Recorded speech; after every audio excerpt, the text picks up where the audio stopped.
سورہ حج کی بعض آیات مکی ہیں اور بعض مدنی ہیں، تو یہ بھی مدنی آیت ہے۔ نبی صلی اللہ علیہ وسلم کو جب حدیبیہ میں روک دیا گیا عمرہ کرنے سے، آپ عمرے کی نیت سے جا رہے تھے، عرب میں یہ بڑا معیوب سمجھا جاتا تھا کہ آپ بیت اللہ سے کسی کو نہیں روک سکتے، بیت اللہ سب کا ہے، لیکن عرب نے اپنے کلچر کی بھی خلاف ورزی کی۔ قرآن نے بیت اللہ کی عظمت میں آیات نازل کی کہ وہ لوگ جو کافر ہیں اور اللہ کے راستے سے روکتے ہیں، یہاں اللہ کے راستے سے مراد ہے عمرہ کرنا، والمسجد الحرام، اور مسجد حرام سے روکتے ہیں، الذی وہ مسجد حرام جعلناہ للناس، جس کو ہم نے لوگوں کے لیے بنایا۔ کیسا بنایا؟ سواء العاکف، کہ وہاں کا رہنے والا، فیہی اس مسجد حرام میں، والباد، اور جو بادی ہے باہر سے آنے والا ہے، وہ سب اس میں برابر ہیں۔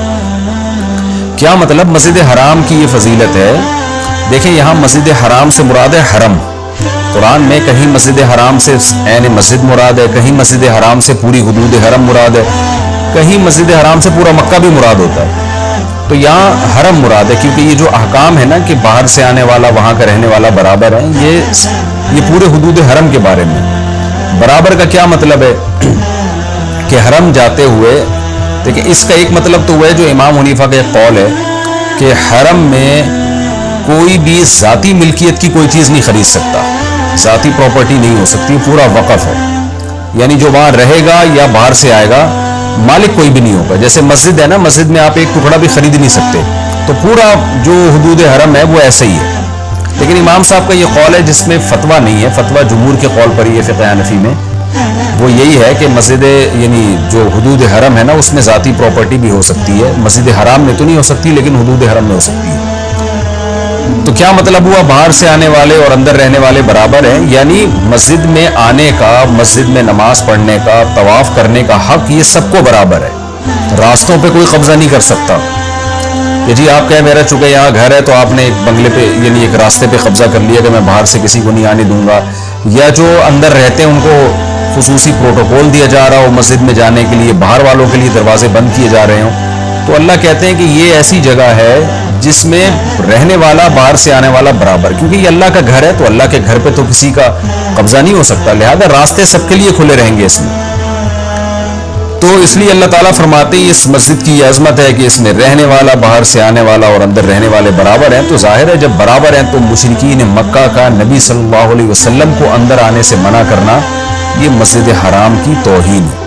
وَمَن يُرِدْ فِيهِ بِإِلْحَادٍ، اللہ فرماتے ہیں جو بھی اس میں ظلم کے ساتھ الحاد کا ارادہ کرے گا۔ ظلم کے ساتھ الحاد کا مطلب یہ ہے کہ ایک نادانستہ طور پر کوئی غلط کام ہو گیا وہ معاف ہے، لیکن یہاں ظلم کا مطلب جان بوجھ کر غلط ارادے سے جو یہاں الحاد کرے گا، الحاد کا مطلب کوئی بھی بے دینی کا کام کرے گا، نُذِقُهُ مِنْ عَذَابٍ عَلِيمٍ، ہم اس کو دردناک عذاب چکھائیں گے۔